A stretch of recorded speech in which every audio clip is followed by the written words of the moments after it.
introduction for our two great speakers today, and this is on behalf of Florence and myself.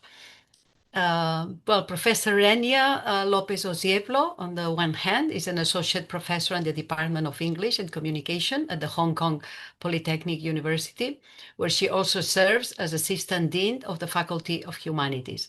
She's actively involved in the ILA research network on gesture, multimodality, and SLA, and she's a co-founding member of the Hong Kong ISGS Hub, so our sister hub. Her research makes a significant contribution to gesture studies in second language communication. She examines how gestures pattern with L2 proficiency and interactional demands, and how they relate to speaker variables and pragmatic meaning marking. Her publications address the progression of gesture use with increasing proficiency, the relationship between speech cutoffs and co-occurring gestures, and more recently, the role of individual differences, including personality and proficiency, in shaping L2 speakers' gestural behavior. Across her work, gesture is treated as a core semiotic resource for conceptualization, stance, and the co-construction of meaning in L2 settings.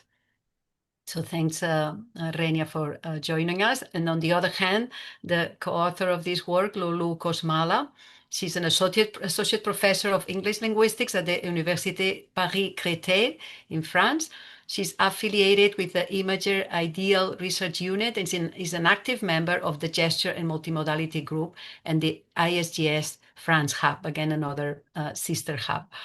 So her research makes a sustained contribution to the study of multimodal interaction, particularly through her work on disfluency as an interactionally organized phenomenon. In her monograph, Beyond Disfluency, and a series of journal articles, she demonstrates how pauses, field hesitations, gaze, and gesture function not as a breakdown signals, but as structured resources for coordination and meaning-making. Her work consistently analyzes how speakers orchestrate multiple semiotic modalities to manage turn-taking, feedback, common ground in both L1 and L2 contexts. Well, their collaboration today brings together their complementary expertise on interactional approaches to multimodality in second language learning, and this is of great interest to us. And in today's talk, they will explore how L2 speakers gesture use shifts across communicative ecologies, comparing face-to-face interaction and Zoom-mediated exchanges, and what this reveals about multimodal cohesion and co-construction in digital environments. So thanks very much for being here, and please join me in welcoming Professor Lopez-Ozieblo and Dr. Kosmala. Thanks very much. Thank you very much, Pilar, for that really nice introduction. It puts me to shame every time I have to introduce our speakers at the ISGS Hong Kong. So thank you. Can you see the screen okay? Yes. Yes. Very well. Good. Okay. So in that case, let me start, and I will start giving you a brief introduction, and then Loulou will take over. So what we're going to tell you about is a study that we started about 6 years ago, and with the help of Loulou, we have revitalized in a way to look at interactional dynamics in how Cantonese speakers of English as an L2 interact with each other, both online and face-to-face. So I'm going to start by giving you a very brief introduction to multimodal cues and interactions, and then I'm going to tell you about gestures in general gestures in the beginning of our study, and then Loulou will take over and tell you more specifically about gestures and interactions. So the first thing to note is that interactional competence is the ability to manage conversation smoothly. So this includes managing the turn-taking, using repair mechanism, managing the flow of the interaction overall. And we do that through speech, but we also use quite a number of non-verbal resources, not only gestures, but the whole of our bodies, basically. So this helps us to co-construct meaning but also to add emotional nuance, to displace our stance, to maintain your engagement as the audience. Now, bear in mind that we have been doing this, talking to each other for millennia.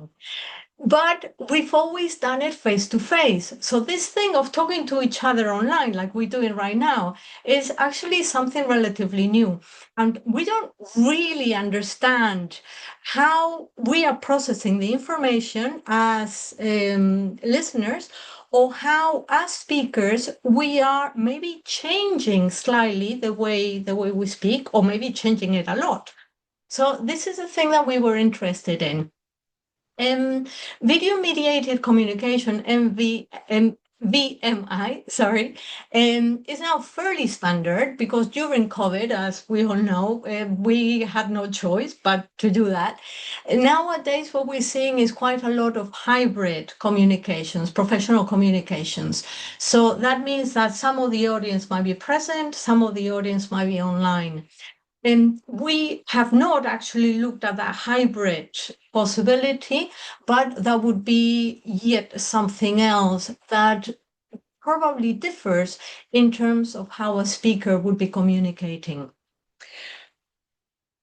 From the few studies that there are already comparing face-to-face with VMI communications, we know that the fluency degrades, that the interaction is not the same online and face-to-face.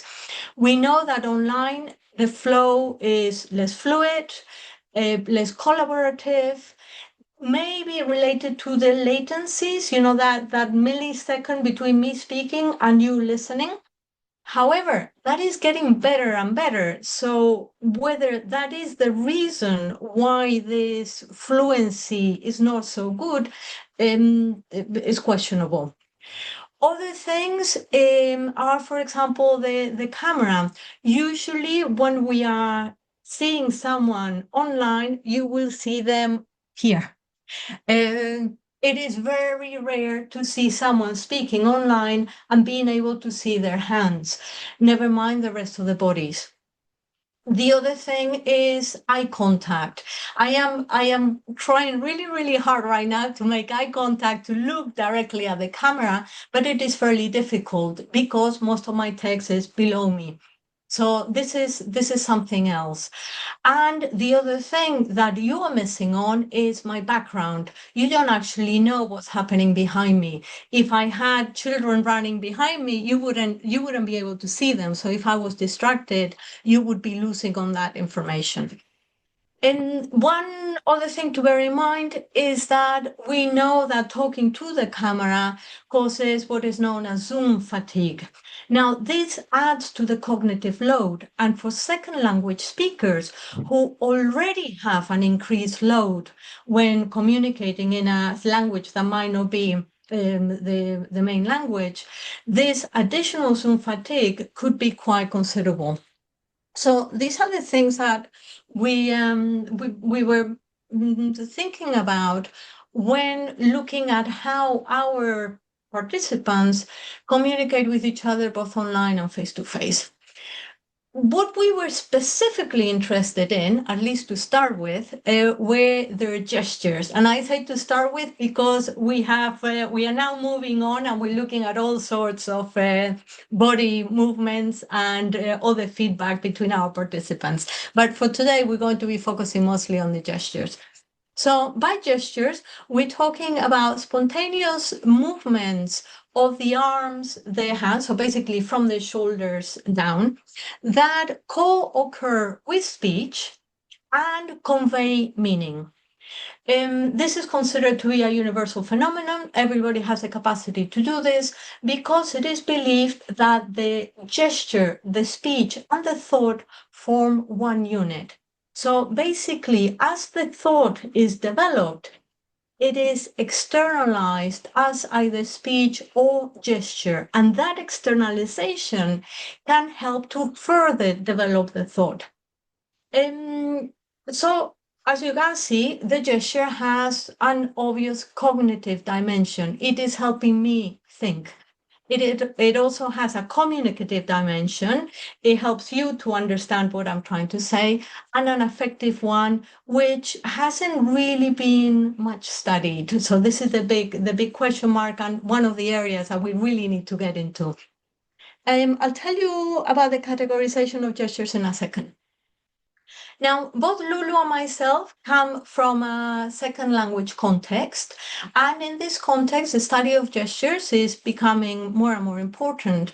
When you think about it, it makes sense because if, as a teacher, I can observe the gestures of my students, I might be able to work out what it is that they're thinking, even if they don't have the linguistic resources to tell me about those thoughts. And that, of course, can help me to further teach them. And it can also help the students themselves to memorize things. From a social point of view, it creates a cohesive discourse within the classroom that also benefits both teachers and the students. One of the things that is still a bit of a question mark is how does proficiency affect the way we gesture?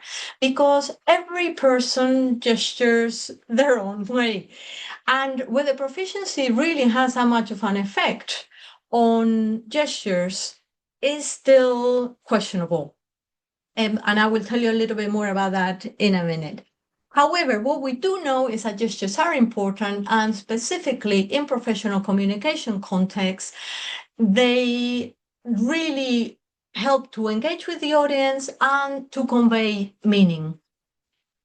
In Hong Kong, we teach in English, so English is the medium of instruction, which means that for the majority of our students, they are actually communicating professionally in a second language, one which is not their own. So this is quite an interesting area for us to look at.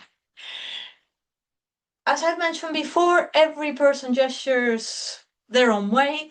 We know that there are a number of variables that affect how we gesture. One of them is the cognitive load. So the higher the cognitive load, the more gestures. Another one is the topic. So if we're talking about concrete actions or motoric objects, we are likely to see more gestures as well. If what I'm telling you is new, I'm likely to gesture more. If I'm more familiar with you, I'm likely to gesture more as well. And if you're face-to-face, also. Although if you look at people talking on the phone, you will see that they also gesture. In addition to that, cultural norms might affect how we gesture, and the language, the type of language, the structure, the concepts that it conveys, whether it's a verb or satellite frame language, the prosody as well, and finally the proficiency, which was the big question mark. And this leads us then to our study. So this is a study that we started now 6 years ago, and Simon, who's in the audience, was also involved in this study. And what we were looking at doing is to see how gestures change with proficiency. So it was a longitudinal study where we asked our participants to do basically the Cambridge B2 oral proficiency test. So they were doing this in pairs. If you're not familiar with the test, the test starts with some very basic questions, then asks the participants to describe a photograph. Then you ask them some questions about that photograph. Then they do a discussion. And we added another section, which was a narration, where they had to watch the Sylvester and Tweety cartoon that everybody uses, and then to narrate the story back to us. So the sessions were 45 to 60-minute long, and we've got a massive corpus. The participants repeated similar sessions every 6 months or so. And we started with about 127 participants. Unfortunately, we started during COVID. So that meant that most of our participants were online. As you can see, by the end of the 3 years, we had 44 students online and only 8 sorry, I said students, participants, 44 participants online, and only 8 of them were face-to-face. However, this has just about given us enough data to be able to compare 20 online and 20 face-to-face participants. Most of them were female, and when they started, the average age was 21. And then we had 3 professional proficiency evaluators familiar with the Hong Kong concept to look at the proficiency of these participants. In addition to that, we also looked at analytical measures for fluency and complexity. We didn't do accuracy. The setup, I'll just show you the images because Loulou will then show you these videos later. Was what you can see in the screen for the face-to-face pairs.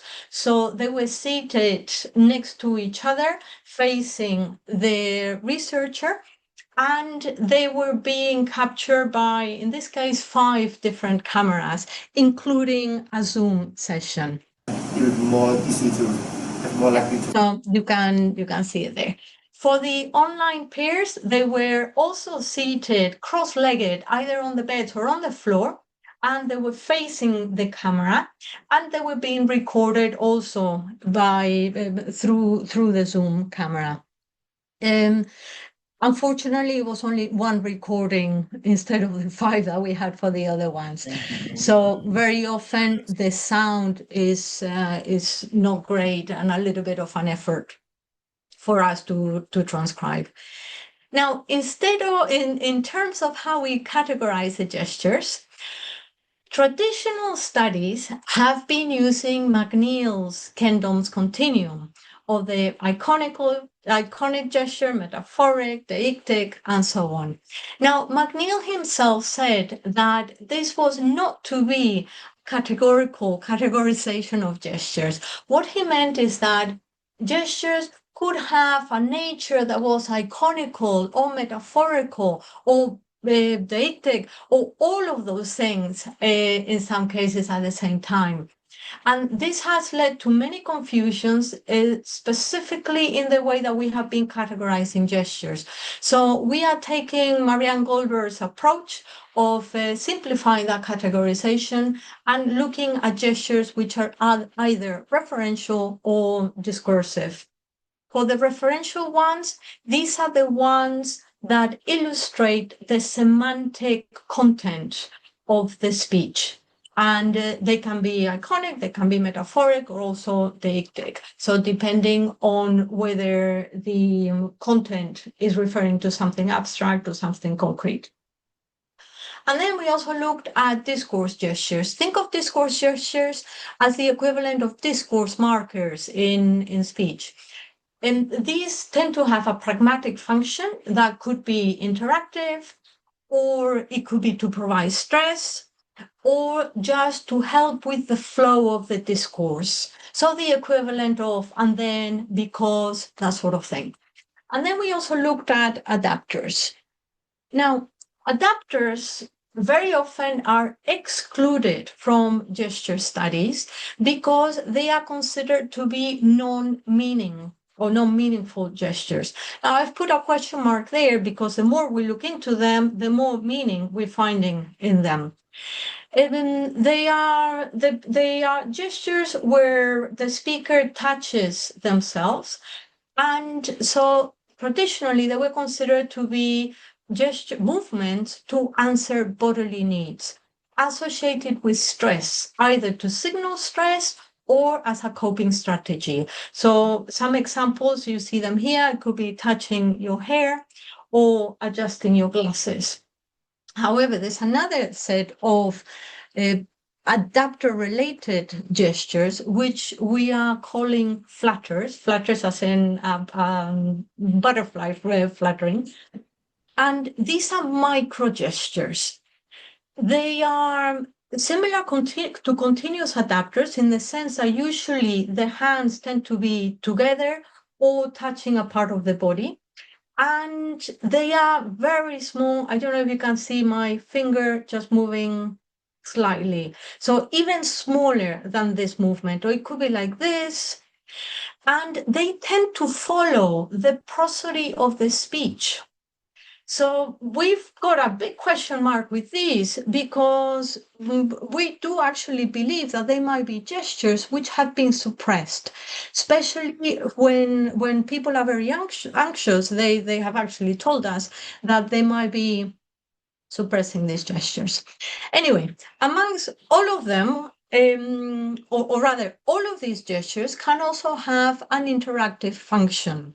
So I've got two examples here of a referential gesture that is also interactive. They are moving. Yeah, the ground is moving. So if you saw the second speaker repeats what the first speaker did, this movement. So by doing that, he's creating a cohesion in that dialogue. So a repeated gesture would have that interactive function. And then in the discursive one, the speaker just points to the other person, referring to something that the previous speaker has mentioned before. Maybe some magic, I don't know. Like in the They are moving. Loulou will be telling more about all of these in a minute. So the first study that we did was, or rather the first set of studies that we did was looking at intrinsic factors. So we looked at proficiency, we looked at changes in proficiency, we looked at familiarity with the task, we looked at personality and gestures and the relationship with gestures. And when we finished the study, we finally told our participants what the study was about, and then we asked them about their gestures. So we also have a bit of information on that. Very, very briefly, because we really want to focus on the interactive gestures. What we found is that proficiency did not seem to play such a big role as we had found in previous studies.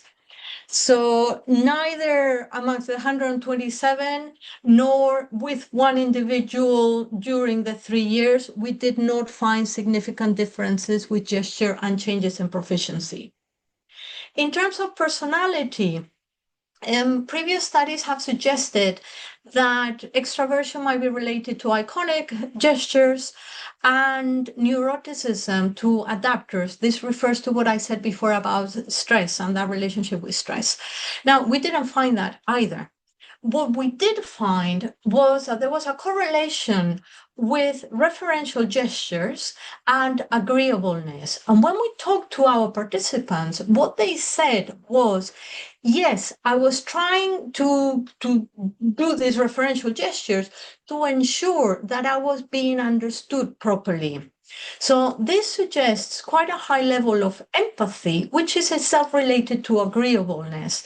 And other studies have also suggested that gestures might be related to empathy. So this is another area that requires more study. As I said before, we didn't find a correlation between adapters and neuroticism, but we did find one with flutters, these little things, a negative one with neuroticism. And this links up with this idea that people who are anxious people overall, bear in mind here we're measuring trait, not state anxiety. People who are anxious people know that they are like that, and they try to control the gestures because they believe that if they gesture a lot, they would be seen as anxious. So they are actually trying to suppress their gestures, which seems to be what we're seeing here, what we're finding here. And then we also ask our participants, well, how much do you think you gesture? And the blue triangles that you see in the first graph are their answers. The yellow circles that you see also on the graph is what we observed. So as you can see, on a regular basis, they way underestimate how much they gesture. And then we asked them also, well, why do you gesture?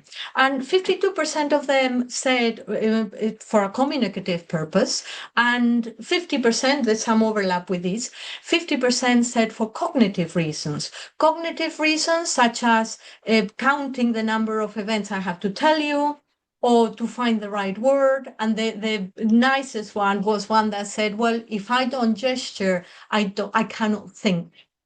So that was completely unprompted and very nice answer. For the communicative purpose, could be to aid a description, clarify the referent, emphasize content, engage. So as you can see, functions which are very, very interactive. And this is where I will pass the floor over to Loulou, who will tell you about what we did with this interactive, or rather the interactions and the interactive gestures that we were looking at. Right. Thank you, Renia, for giving me the floor, which is relevant in that instance, because we're going to talk about turn taking and interactional dynamics. So yes, that's when I joined in and we started working on this new study on 10 online and 10 face-to-face pairs and 40 narrations, where here we looked at different patterns. So we looked at patterns in gesture by medium, face-to-face versus online. Although bear in mind, it's not the same speakers, right? As was shown earlier, it's not the same speakers face-to-face and online. We also looked at patterns in gesture by task. So discussion versus narration.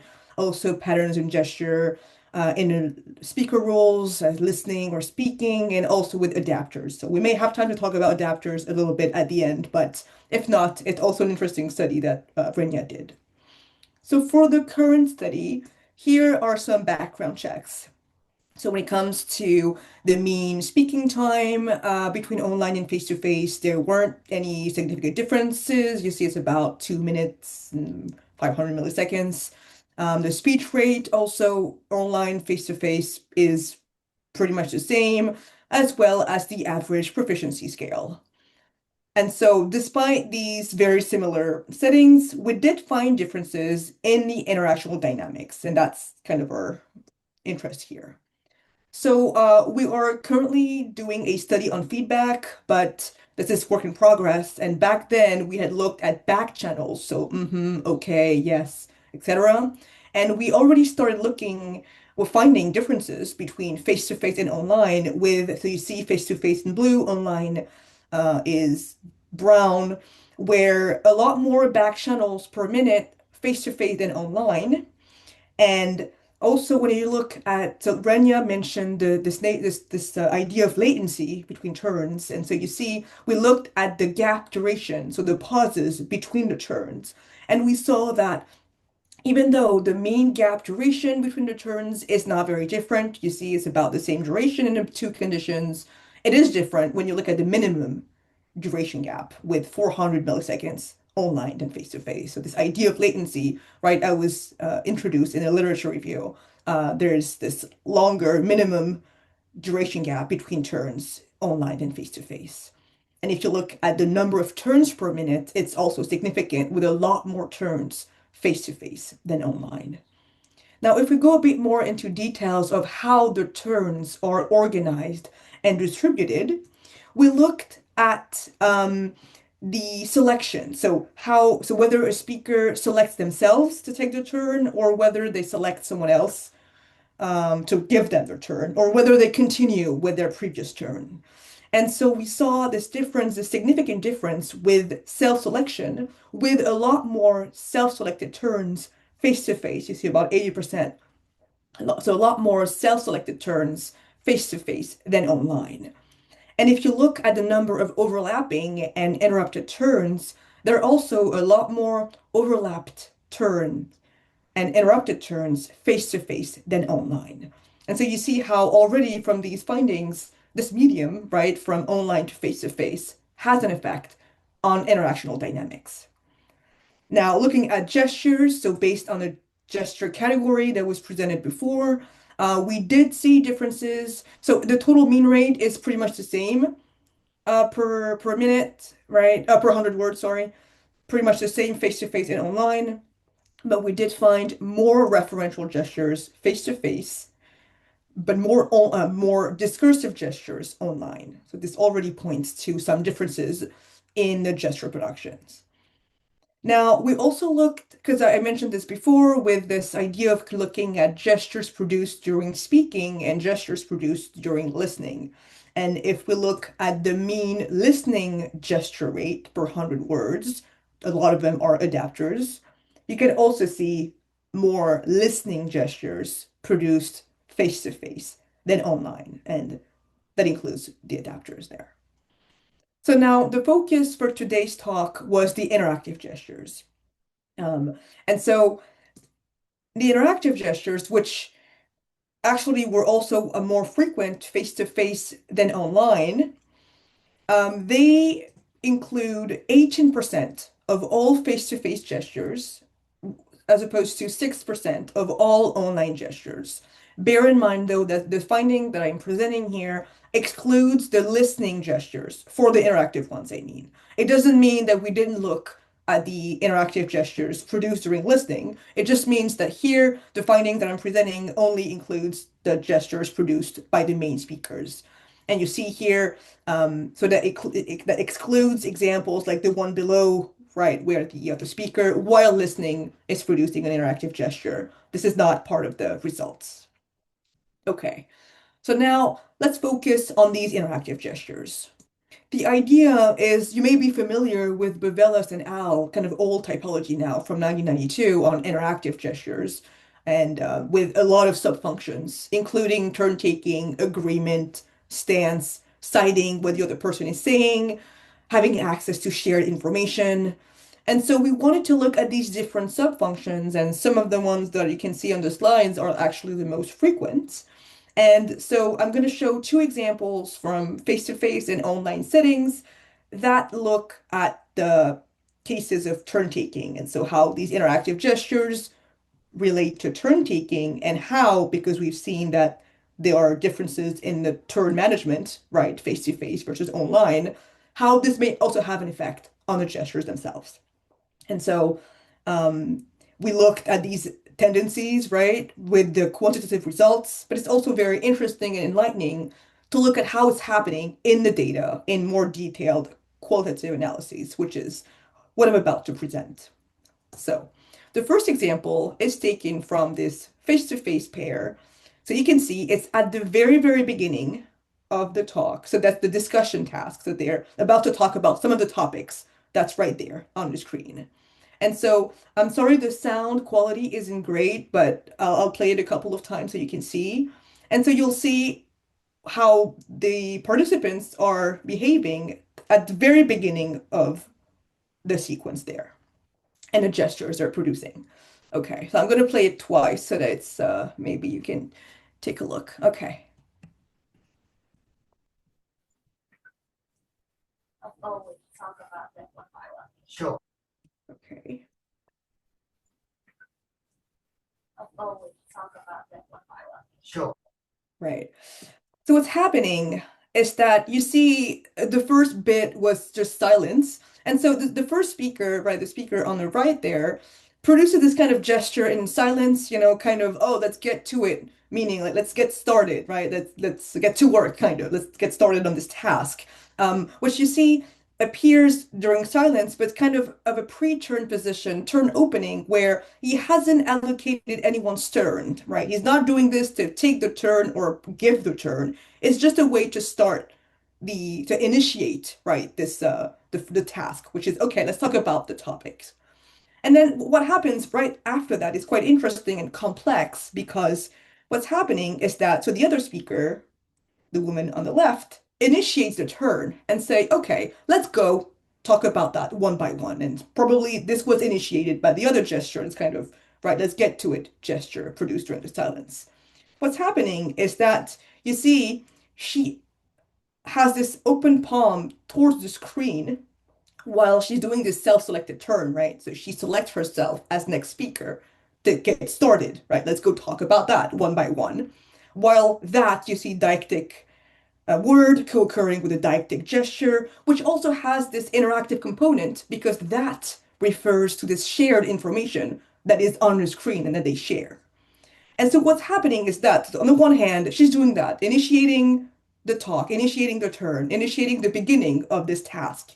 And at the same time, after the first speaker did this let's get started gesture, he does also this similar open palm gesture, but towards the interlocutor to give her the turn. But she has already taken the turn.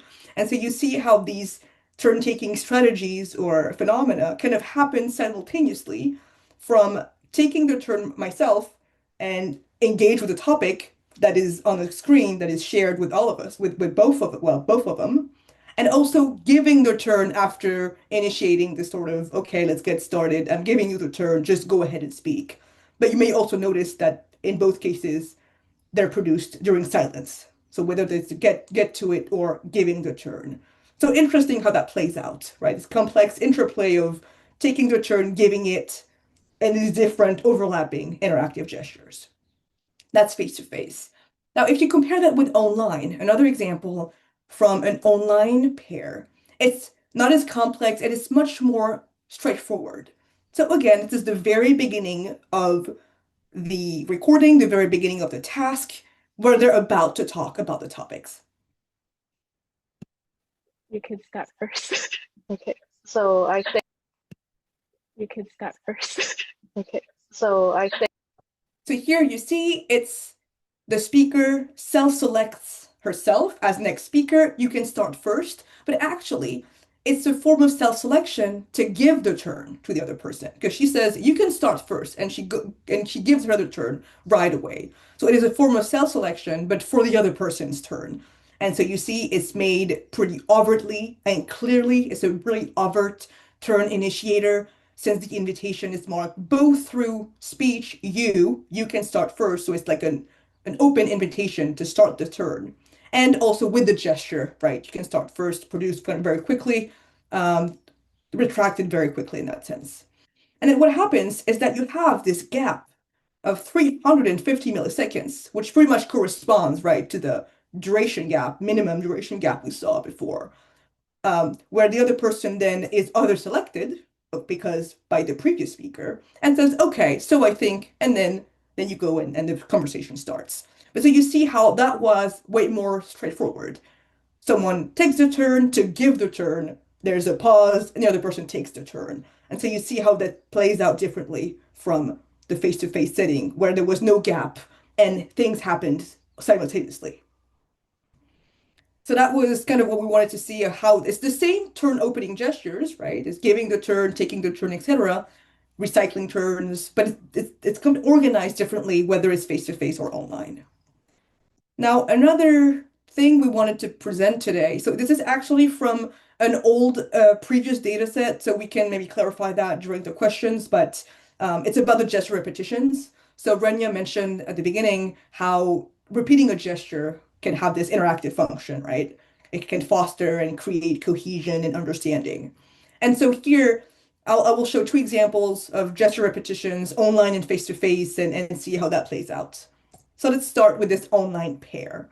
And you'll see how it's a discursive gesture that is repeated, kind of to mark agreement and understanding. And even if just try to imagine if there's a big ship or even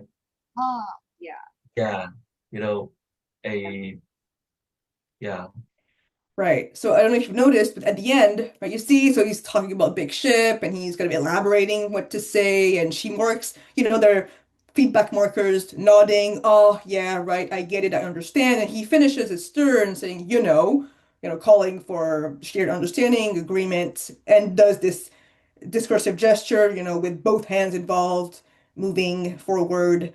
And so you see what's happening is that while she's listening or maybe speaking, but it's not really audible, she repeats a similar gesture with one hand involved, right? Kind of moving forward in a circle and nodding at the same time. And so you see, it's not the first time we see these instances of gesture repetitions where the gesture may be repeated to mark agreement, understanding. She's also nodding at the same time. And throughout the turn, she was continuously displaying these tokens of engagement and understanding. And so that's also how a discursive gesture becomes interactive through repetition, right? To build on this cohesion. But it's still pretty simple in a sense that she marks her understanding, she repeats the gesture, they move on. Now, if we look at the setting face-to-face, you will see how gesture repetition takes a whole lot level, the next new level of complexity and how it really goes with co-construction and meaning construction and negotiating meaning and all that. So another pair, face-to-face, talking about the effect of waves and saying that when they're in places where there are no trees, it's more likely to flooding. That's a bit of context. So that's the example Renia showed before, but I'm going to give more context there. It would be more easy to have more likely to flood. The wave is just going without any obscure, and no barrier, then they will come very quickly. Yeah, they come fast and they come angry. But with some plant, like I don't know, maybe some palm tree, they can stop them a little bit, and the roots under the ground can also grab the sand more tightly, so that they won't. Right, and so here it kind of goes step by step. So first of all, P111, which is the guy on the right, initiates this referential representational gesture, right, with the open palm facing down in a slow pace, kind of saying, right, the wave representing the wave is going without any obscures. That's what he's saying. Let me just play that bit. The wave is just going without any obscure. Right, and so you see it's a kind of a slow pace, a large gesture, taking a lot of the periphery of even extreme periphery of the gesture space. So it's a long, slow gesture, talk about the wave coming crashing down and without anything to obstruct it. And then the other speaker initiates another representational gesture with the open palm facing sideways with his right hand, faster space, and a smaller gesture in the center gesture space. No barrier, then they will come very quickly. Right, there's this idea of coming quickly, right? So the other one was like, okay, this wave is coming, and the other one expanding on that, saying, yes, very fast, very quick. And then that's when the gesture is repeated, not exactly the same way, but in a similar way, with, again, the open palm facing this time down, slightly slower pace, and a large gesture, so maybe kind of using his own gesture style, I don't know, but in any case, it's a variation of this gesture with also accompanied by lexical variation, because the first speaker says they come very quickly, and then the only one says yes, with this yeah, right, agreement marker, they come fast, and they come angry, right? So he kind of expands on this idea of coming fast. They come fast and they come angry. And so what you find then after that, it really is this co-construction process where, so he says, right, and the root, again, still using the referential gestures. So, we found more referential gestures face-to-face and online. That's also illustrated there. The root under the ground can also, and you see, doesn't finish its utterance. It is completed, right? You have this embodied completion, right? Grab the, so again, representational gesture, mimicking this action of grabbing, and then again taken up by the other speaker, grab the sand more tightly, and co-occurring with another gesture, absorb some water. And so you see how these gestures and speech are co-constructed and leading to this kind of joint production. And so what you can see how that plays out is that first of all, the gesture were repeated with formal variations in size, shape, and pace, accompanied by lexical development, right, adding more adjectives or rephrasing in a different way. And then how, right, these gestures were used to co-construct speech through embodied completions, where talk and gestures were always being negotiated, renegotiated, expanded on, etc. And that's the complexity, what you can find face-to-face. And we don't find instances like that online, where a gesture would be repeated, but it wouldn't go like this back and forth with overlapping speech and gestures. And so to summarize pretty much what we've said right from the beginning is this idea that face-to-face is characterized by this high collaboration, synchrony, and a sense of shared social presence. And so you see, and I think it was pretty clear from the examples that I showed, how the face-to-face setting offers this richer multimodal environment that creates immediacy and engagement. And so we found that the online setting, right, tend to be more asynchronous, even though they're synchronous face-to-face, well, not face-to-face, but at least simultaneous online settings, not asynchronous, but they still tend to be more asynchronous and less interactive. And this was found in both the quantitative findings, but also from the examples that I've shown, you can see that very clearly as well.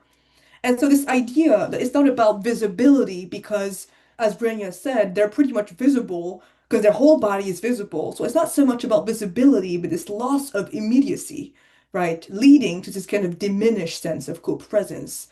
And this idea of immediacy is kind of interesting, right? This notion, this kind of perceived degree of physical or psychological distance between two or more people.